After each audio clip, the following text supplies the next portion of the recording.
100. Sam Harris, author of Reclaiming Our Democracy, was interviewed on NPR.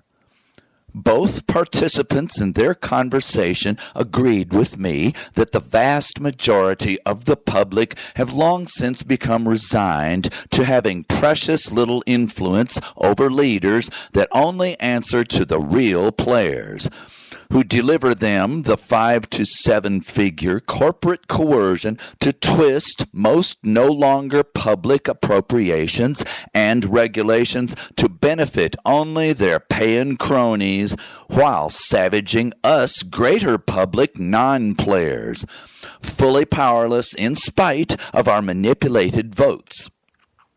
Jackals and vultures feasting on our unresisting, dying bodies. Okay, the nasty phrasing is mine, but he and his interviewer 100% agreed with my conclusions. 97% of us, he said, can't even name their congressman, proving our zero efforts to lobby the punk. His interviewer asked, in the face of this overwhelming corporate capture of politicians, their money and men pouring in legislators' back office doors, what can you or the rest of us little folks not paying to play, only coming in the politicians' front doors, ever expect to get that resembles public care? You wrote the promising book. What have you accomplished? Sam said, I'll tell you. Hear my story and take heart. I've worked hard for years for an organization, Global Vaccine Caucus, dedicated to expanding the World Health Organization's infant vaccination program to every baby on Earth against diphtheria, tetanus, pertussis, polio, measles, and TB. Who has always been underfunded by most UN members. Sam's group, in writing and in person, keeps hammering nearly every American congressman and senator to contribute billions of your dollars and mine to keep increasing human survival beyond the 165 million lives that vaccines are proven to have saved. Never mind all the anti-vaxxer idiots. Sam said, people who sign a petition for good for all political action exercise a little advocacy, just usually one and done. My group does what we all need to do. We take transformational action directly, face to face, with our legislators and governors, and presidents when possible, to appeal for life-saving that their tax spending and lawmaking power could accomplish here and abroad. Then we must ever continue, never stop. My Speech 100 listeners won't mind my spicing up Sam's story without changing his factual report, I hope. In 2022, Congress considered renewing their annual appropriation for world vaccination. Sam's compatriots got appointments with hundreds of our Washington legislators to lobby for a big program increase, needed to truly reach the billions of babies needing the shots. We can prove, they argued, that this WHO global initiative, so far with critical major U.S. Congress supplementation, has saved 16 million lives. Here's where Mr. War Against Public Health, Donald Trump, enters the story. Donald shrieked at his hundreds of Republican lawmaker patsies to slash 16% off of that evil, deadly abuse of billions of babies, obviously so much better off, defenseless again, from scourges that killed hundreds of millions before those good-for-nothing vaccines. This time, however, when Donald yelled, "Jump!" more than a few Republicans did not ask, how high? They remembered Sam, or one of his vaccine booster friends, asking them recently, face to face, will you exercise your power to save another 16 million people, or stupidly, cruelly, by neglect, kill that many instead? Please vote more money, not less. Sam's bunch had swarmed Congress, getting to most every Democrat too. They brought only words of love, care, and public duty of legislators to Americans and all humanity too, just not a single corrupt bribery dollar.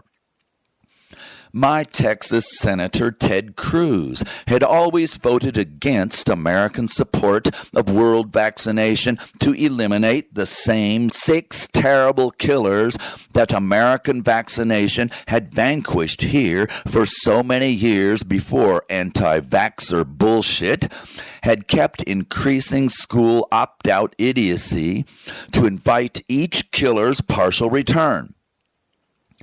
One of Sam's medical activist partners got to Ted one day.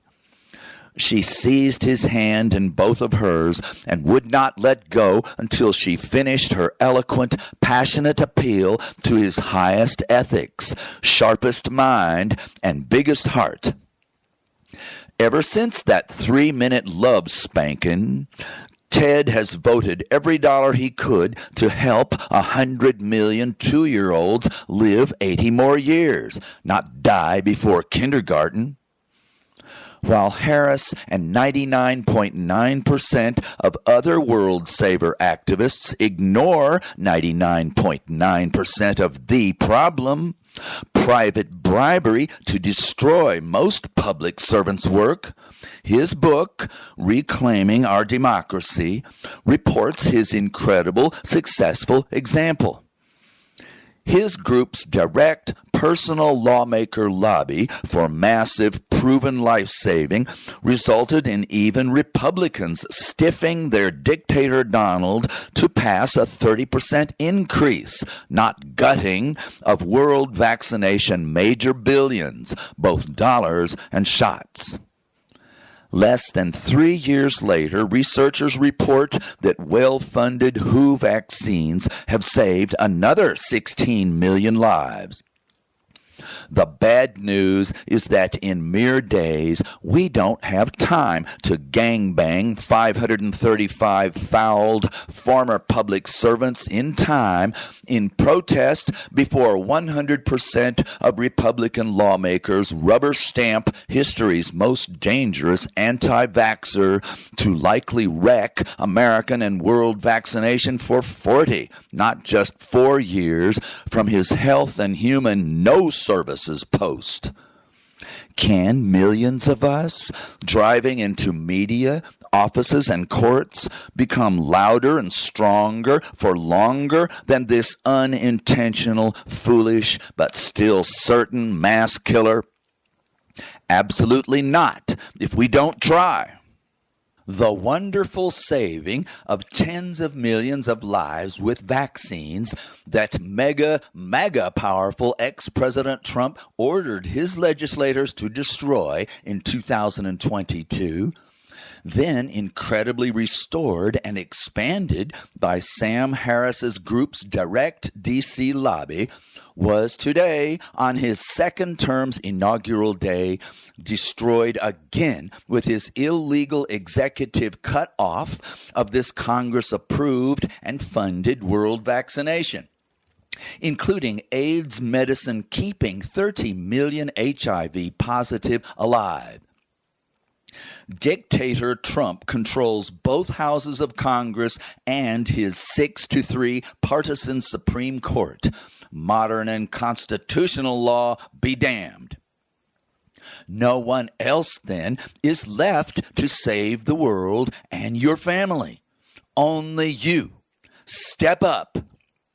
25 years ago, those 30 million AIDS victims were dead men and women walking. But until today, your representatives have for many years sent the antiretroviral medicines to give every one of them a full, healthy lifespan as their permanent rescue continues. Donald didn't just tell everyone to drop dead, he's making it happen. The 100% corrupt government that only you can overthrow again selected savage one-man dictatorship for any and all war and murderous abuse that no public majority knowingly asked for or chose, until corporate money bought the storm of hate propaganda to poison brains and voters to re-elect him. Only you can stop him. How? Explode his mailroom and email. Fire his MAGA Congress, Senate, and state legislatures in 2026. Then back for president the leader you find to save the world and your family. Your candidate must, with your Congress, pack in 5 constitutional justices to complete our national, world, and every family rescues, consistently 8 votes to 6. What must you do with public power boss killers that 10,000 years of pretty pleasers never once even tried? Take away their corruption, their weapons, and their jobs. While saving your family is a 2, 4, and 10-year project, your initial rescue must be far faster.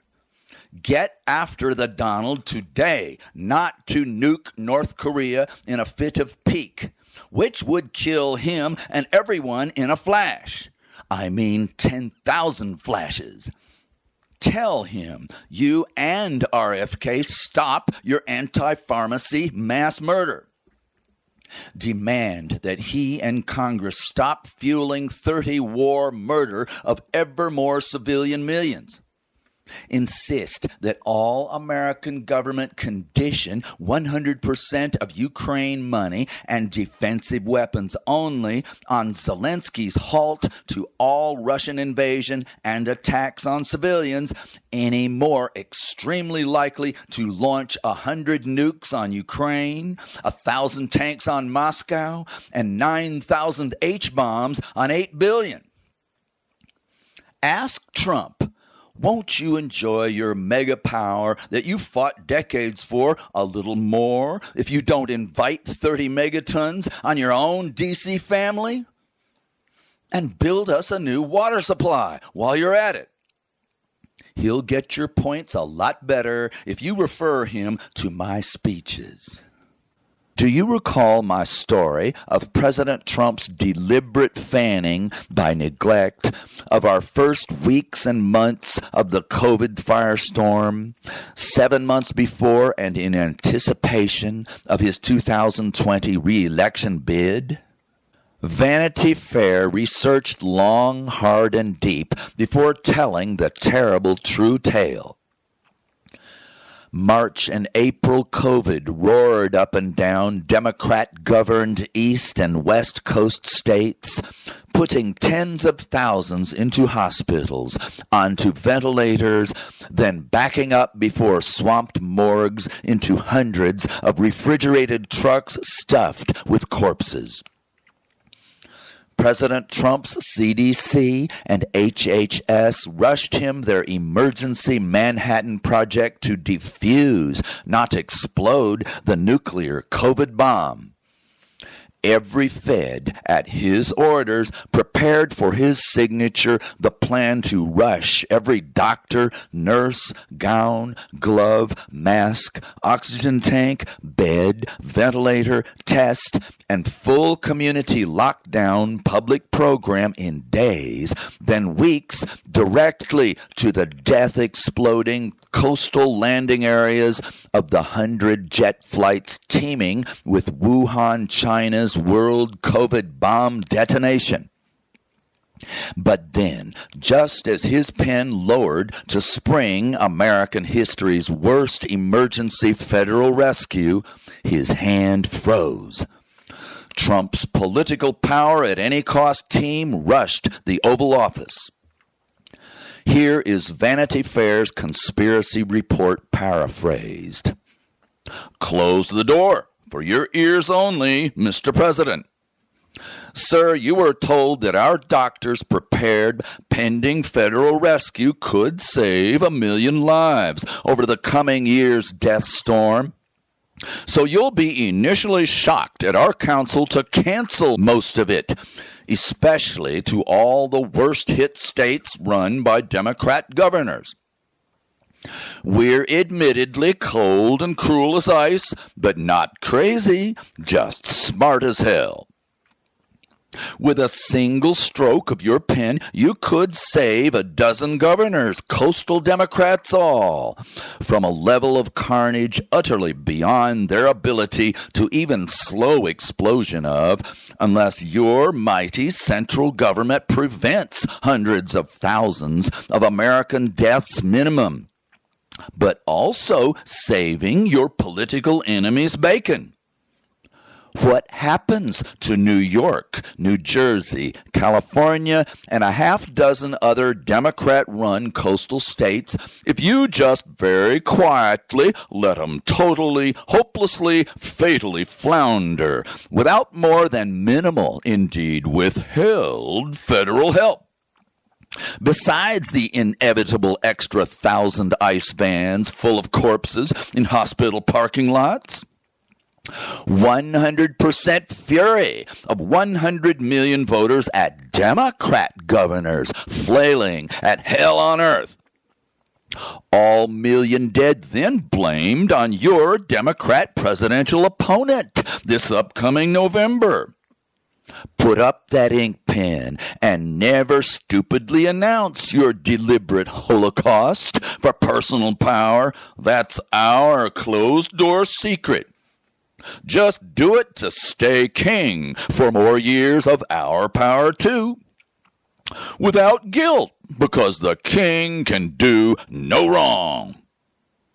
Not my libel or even exaggeration. Vanity Fair reported this genocidal conspiracy, evil power motivated. You may remember Donald's feds slow-rolling most of those categories of federal help for months, every medical expert shrieking protest. Then, just when one more month of lockdown was needed to lower the storm, Trump shrieked, "Party, party, party!" Fortunately, he did press history's fastest, greatest vaccine rescue. Why? Mr. Re-election at all costs was told by all his experts that unvaccinated COVID would surely ruin his second term's economy, his political power, popularity, and legacy. But like my speeches, if you don't boom 'em, the Vanity Fair article was never read by 98% of us. It told the story of a leader deliberately murdering hundreds of thousands of his own citizens while China tested and isolated to hold their 3 times larger nation to barely over 1% of American COVID deaths. Some of Trump's 2020 COVID fanning was not deliberate killing, just ignorant neglect. His initial March-April denial of help to exploding Democratic states, however, places him forever high on his story's long, savage list of monster kings who slaughtered border to border and around the world just for their total joy of total power atop their mountain of cruelly, heartlessly murdered, multiples more surviving to suffer. Evil he has spread to us.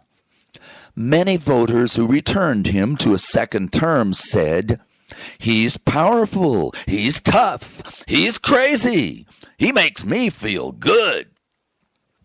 Enjoy 4 more years of retribution. Only his billions of enemies, apparently yours too, will suffer. Have fun.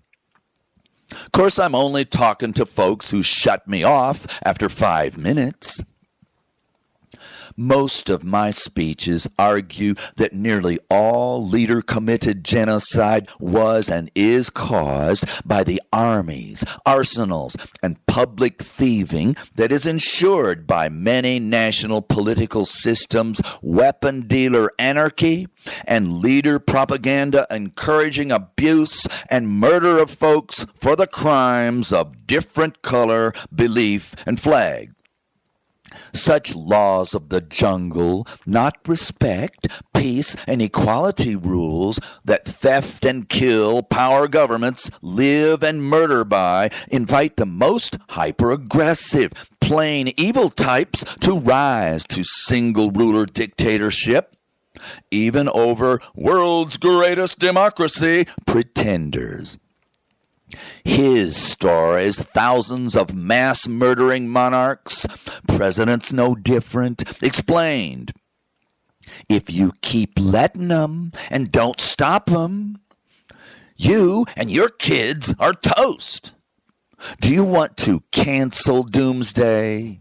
No one else can or will, I promise you.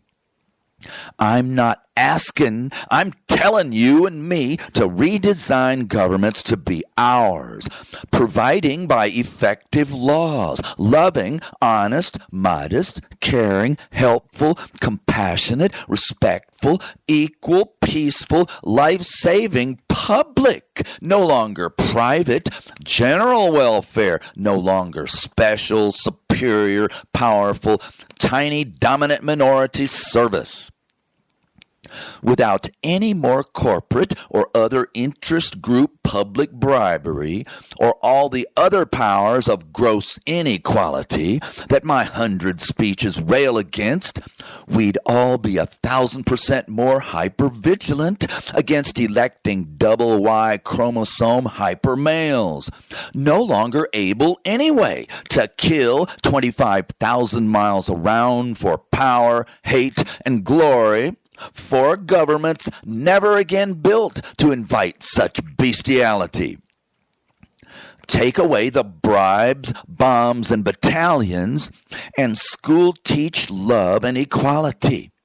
And even triple testosterone dudes must resort, without bribery or explosives, to only our good, loving triumphs.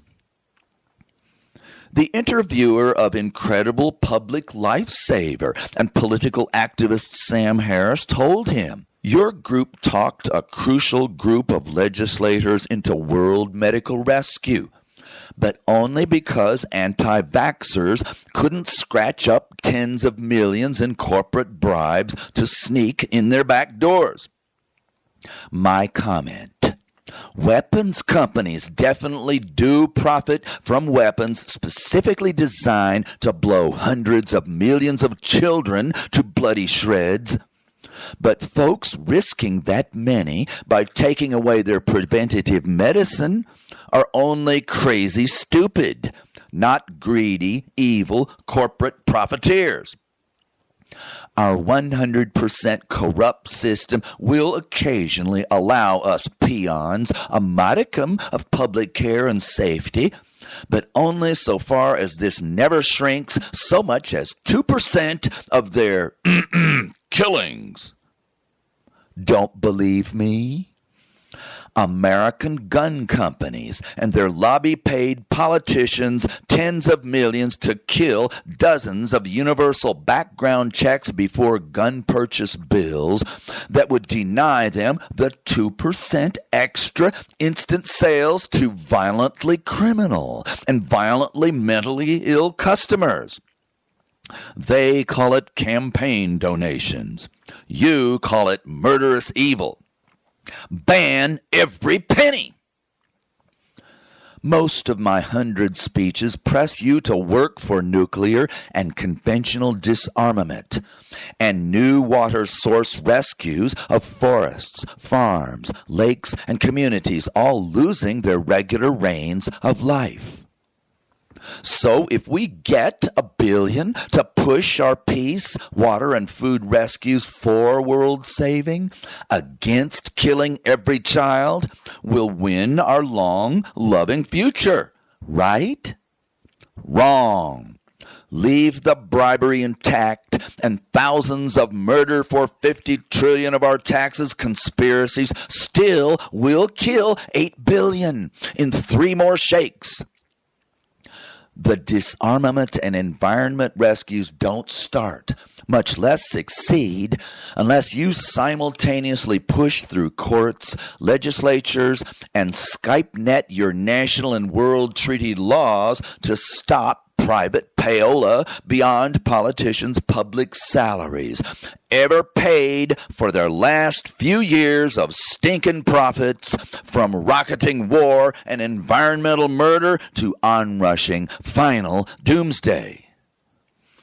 In this 100th speech, you hope my last, I keep claiming that a system of dominators' public robbery and murder selects ever more vicious leaders who only reinforce elites' power to abuse and ruin the unchanging 99% victims. Make that 100% murder-suicide. Before you assume this horrifying theory to be my wild, jaundiced speculation, let's track his story from the beginning. One single night, war began 10,000 years ago. After the 200 times longer matriarch's total peace, zero human murder epoch, the nastiest, most insane alpha male in 2 million years prehistory of reserving hatchets and spears for animal game hunting only, led his drought-starving hunting band over to kill the brand new farmers for food they could have begged, borrowed, or stolen without spearing chests, hacking throats, or crushing skulls. Double Y chromosome hypermale violent mutants had occasionally cropped up from Homo sapiens' beginning, and one probably led the very first war attack. But before man's real fall from Eden, genetic bullies only beat their wives out of childbearing, or their abused kids from growing up into happy hunters and parents, thus stranding, not passing down to multiply warmonger genes. But now, double Y human killers and other war winners brought buku loot back to fat, sassy wives. After their fighting and killing appetites were sated on the battlefield, the little women with big hips were peacefully pampered into decades of dropping babies. The new human hunters soon murdered or enslaved farm villages for miles around, and genetic killers multiplied to lead every battle. How do I know all this? How else were 1 billion people slaughtered 10 millennia to today, when violent criminal populations have been tested to be 50% double Y? Some historians believe that a high percentage of the Genghis Khans, Stalins, and Hitlers who ordered slaughter of thousands before breakfast were double Ys. Weird genetics, though, doesn't explain the vast majority of the war murdered by good, normal, sane men, in fact, also driven vicious by an evil system mass murdering for profit, then brainwashing most all of us that wars are fought and won for righteousness, superiority, and glory. His story, only at times worsened by abnormal, violent insanity, quickly and permanently until your last-minute love bomb, constructed worldwide, infinitely growing weapons, soldiers, and dirty commercial money-powered, often single dictator-led national systems to gain such unchallenged theft for war power atop the bigger militarized countries that virtually every one of the billion, mostly male employees of such terrible tyranny is guided, coerced, and paid to use any and all of their normal XY, but still zero ethics, selfish, power mastery talents, yet to be genetically analyzed as normal or mutated. Many of my speeches describe how good laws are broken and bad laws made to make us explode man's inhumanity to man. 10,000 years of peace whiners told us to change our minds to loving, so our vicious, greedy institutions would obediently reform themselves. Never mind any actual peace law revolution. Naturally, the evil organizations designed to keep us compliant, except for flickers of regret during Sunday sermons, ensured that 10,000 more wars followed the last 10,000. 10 millennia every year proved that the reformed minds grow peace without new law proposals utterly failed to stop a single murder out of the entire billion. Well, I got your better idea. Peace laws can only be won and built after we legally fight for them, not merely whined and wished for, but also publicly achieved by good parents who already know that their kids are only straightened up by enforced rules, not just pretty please behave so you'll feel better in the morning. Until you wake up and jump, billions of the most normal, mild-mannered, loving, good husbands and fathers will just keep supporting, if not pulling triggers, for public institutions forever built to sell, buy, and incite genocide. Let's talk about a few of the worst leader killers of the recent century, without calling any genetic flaw determinative. Stalin sent 30 million to death in prison camps because he had the millions of guns to disempower the myriad he believed somehow threatened his power.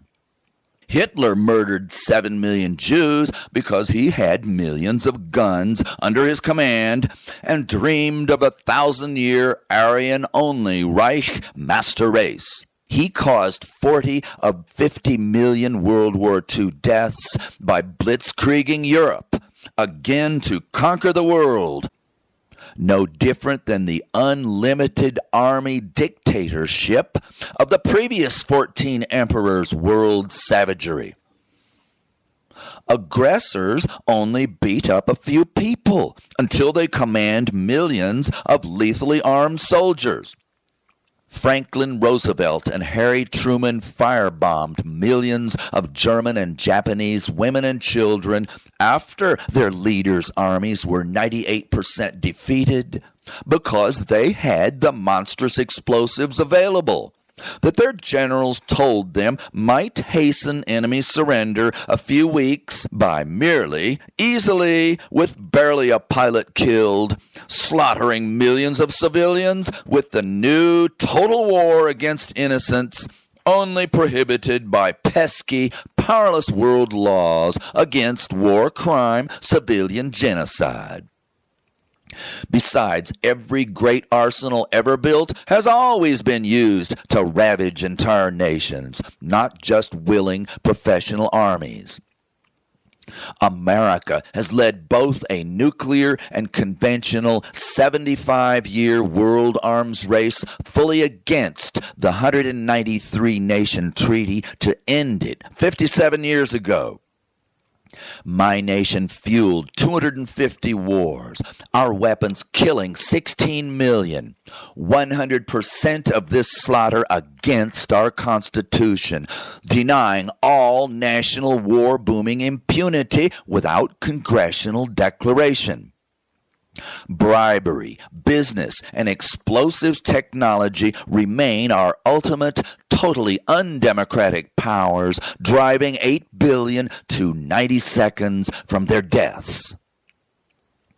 Alexander Putin has murdered hundreds of thousands of civilians and that many soldiers, including his own in Ukraine, because he can't sleep at night until restoring the Tsar's Russian Empire. Mega military power grows megalomania. Saudi Arabia's de facto king Mohammed bin Salman continues wasting hundreds of thousands in neighboring Yemen because his hated enemy Iran arms a revolt against his military dictator pal. Hate and greed are multiplied by 10,000.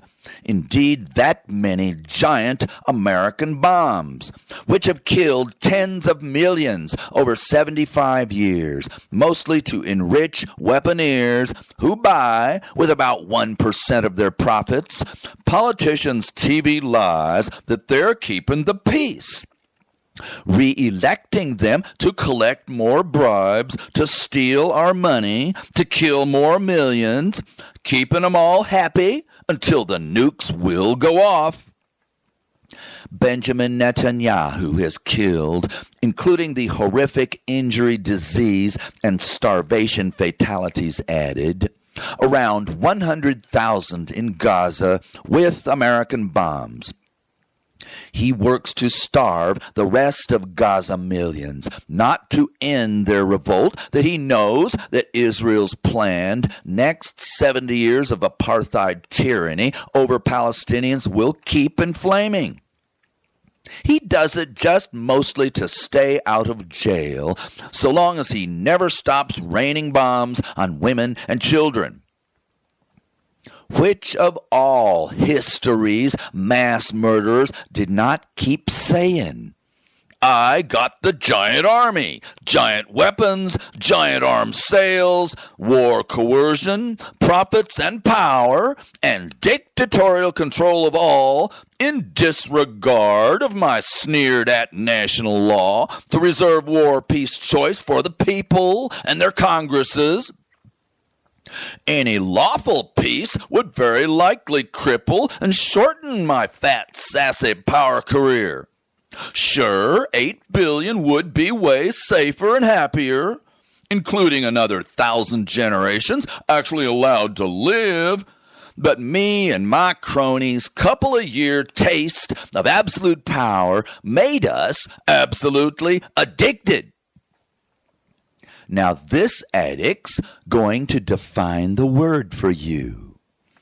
An appetite for something that destroys you until you destroy all around you.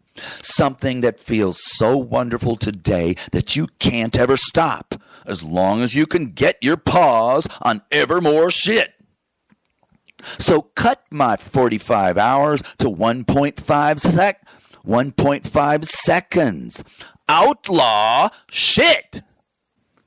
Before I beat my addictions, they beat me for 53 years. While they beat me, there were very few evils that I wouldn't commit to get my shit, because my every Jones and neuron screamed agony without more. Just so every nuclear bomb piler since Hiroshima, and masters of mighty TNT too, contemplated obeying world peace law, but craved their own years of weapons business enriched, empowered, hate-fueled careers beckoning, and said, this feels way too good to ever stop. Then their totally lost, dead souls sealed the devil's deal with the question that answers itself. What's wrong with everybody's hell on earth? Extinction soon to follow. if this big man can keep sticking out his chest for his happy kill career. Minus the threat of extinction before nukes, don't I have all thousand of his stories, worst invader killers down to a T? Inhumanity is selfishness. Humanity, like God, is love. Folks, only 10% of drug addicts beat it. The rest die 26 years early. Because recovery requires supreme will to refuse shit, always minutes away everywhere. Exactly why world weaponry addicts also rarely get well, because their shit's also always a phone call or $1 million bill away.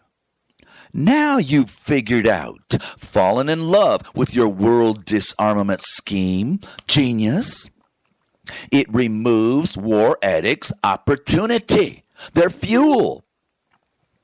Our genocide weapons drug denial unnecessitates all Everest high willpower and saintly benevolence requirements. The weakest, nastiest, greediest, most tempted government leader on earth can't launch, drop, and explode what he ain't got. Ha ha!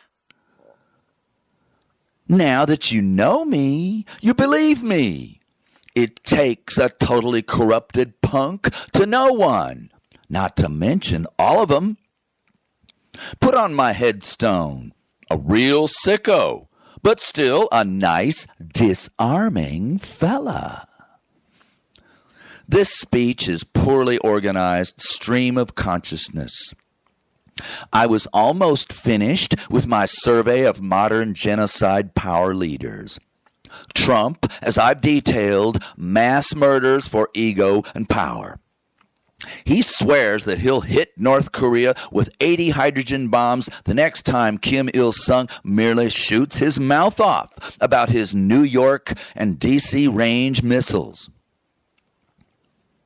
Rehear my speech based on Annie Jacobsen's Nuclear War, a Scenario. Trump's ICBMs over the North Pole would deeply enter Russian Siberia. His 10th-rate tracking radar would convince Putin that Trump's targets include Moscow.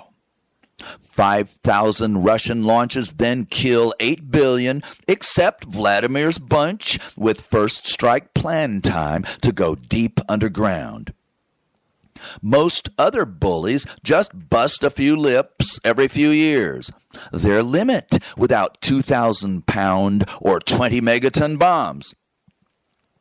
Don't you see that our disarmament answer gives us the world's strongest arguments against the world's strongest weapons?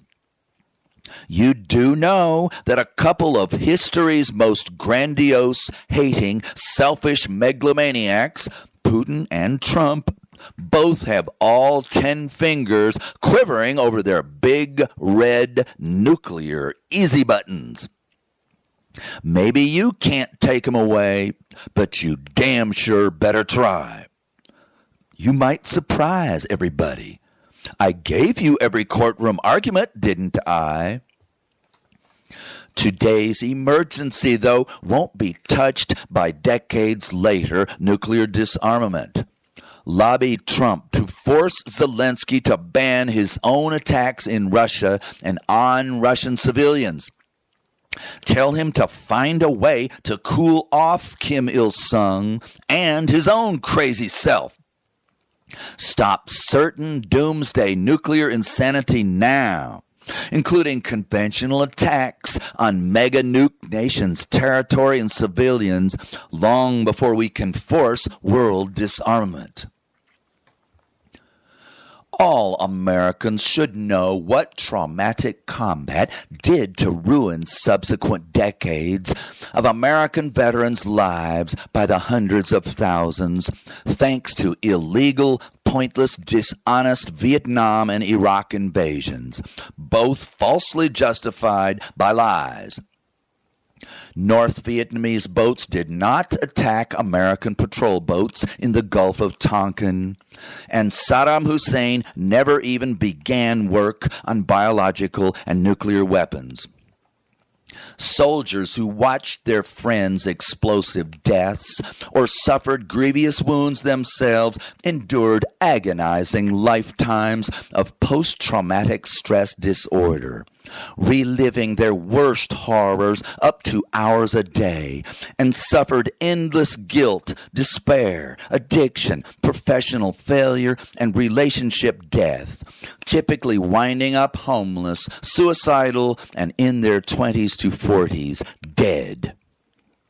Even for defending Europe and America from history's most savage German and Japanese world invasion, this tragedy, decades extended, is incomprehensible sacrifice.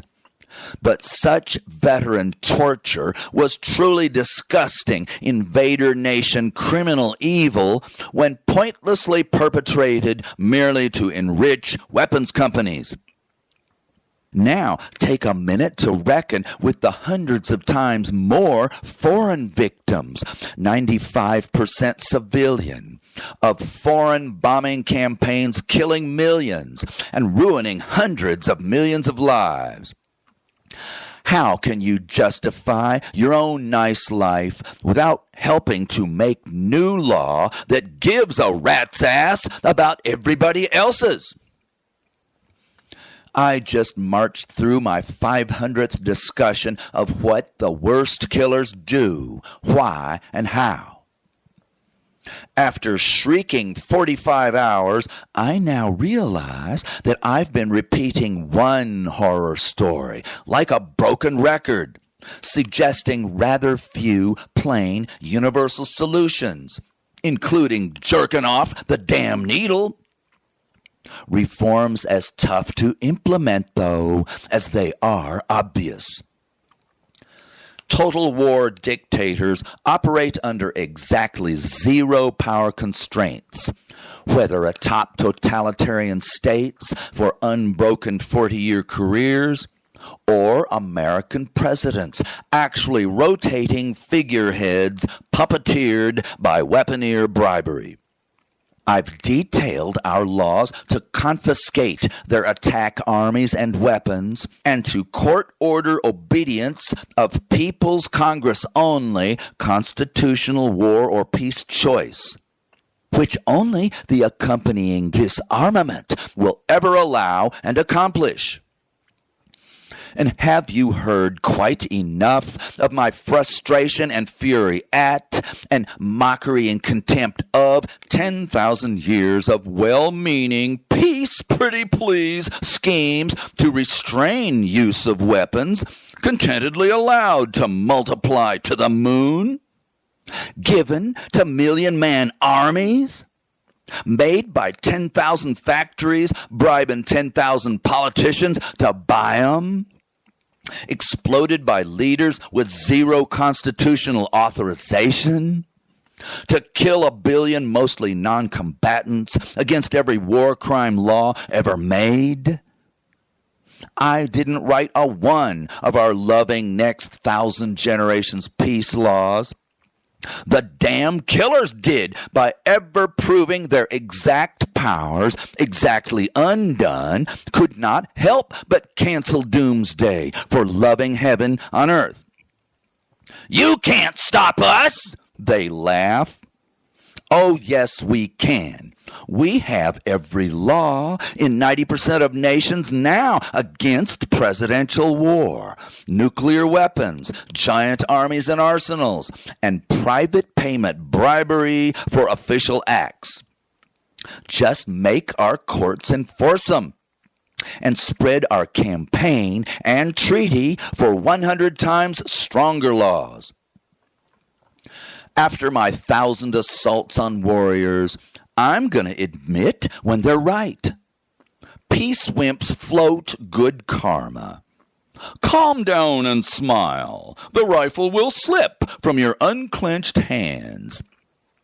Warriors not only kick ass and take names, but build 1,000-cog machines to finance, make, sell, buy, empower, legalize, propagandize, deploy, and boom their shit.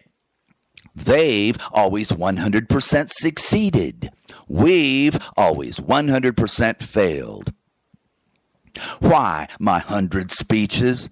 They justify and describe our war for peace, even more complex and powerful than Murder and Bribery Incorporated.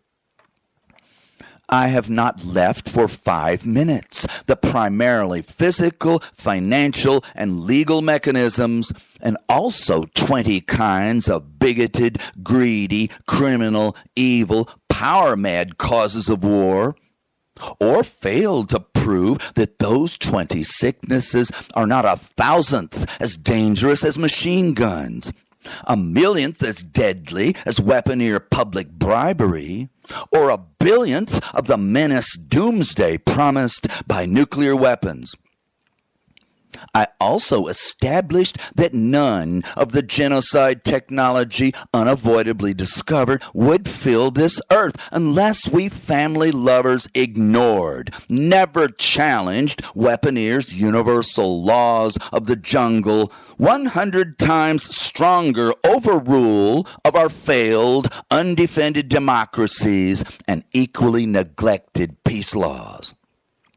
Please notice that I never fail to jump from every war tragedy and crime to the exact laws you must win to stop every damn cause and effect every damn time.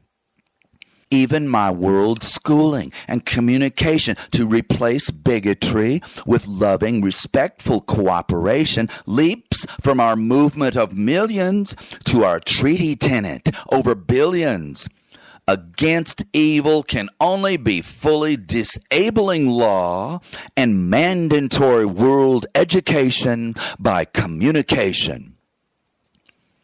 1 billion have always mused, let's whine and beg, then won't peace surely sweetly shame war, then make itself, while machine gunners deign to trigger 1,000-bullet chains, and bombers full of bombs stay ready but unmoving in hangars?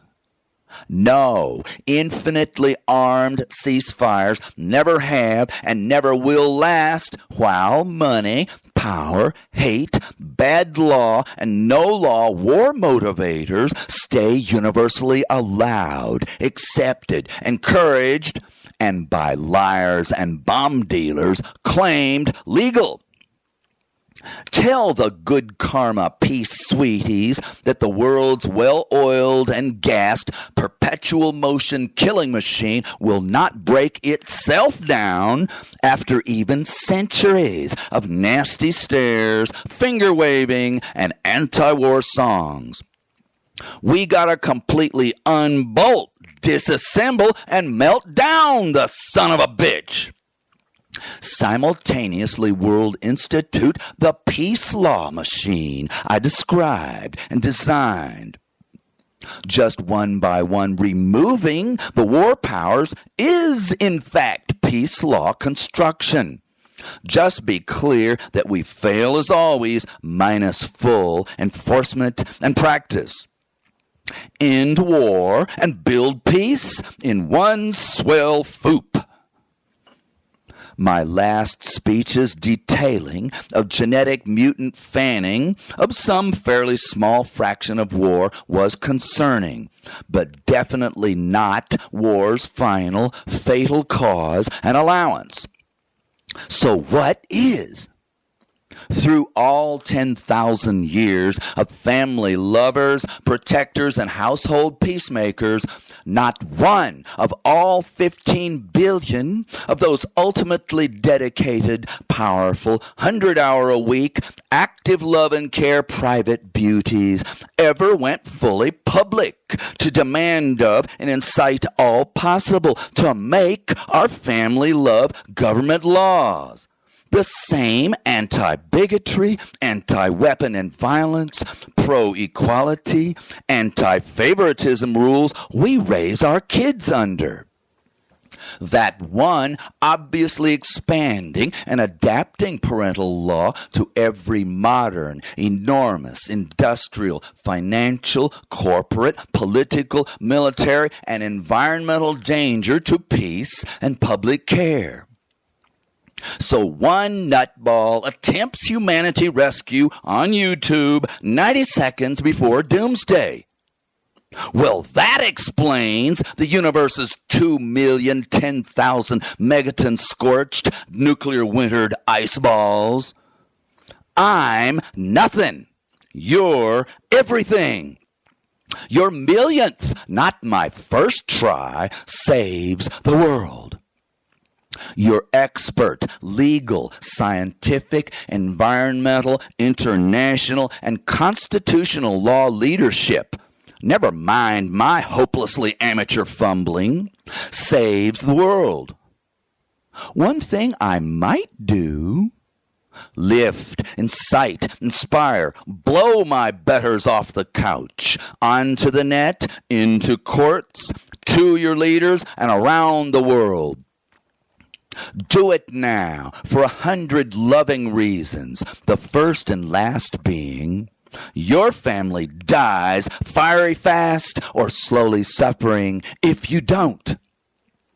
Do it now and never stop until all 1,000 power pinnacles, always before mounted by monsters, will someday, not far away, be rebuilt and ascended with our powers of love and care, never again hate and murder. Then your arc of justice, your rainbow of world and family rescue will reach our mountaintop.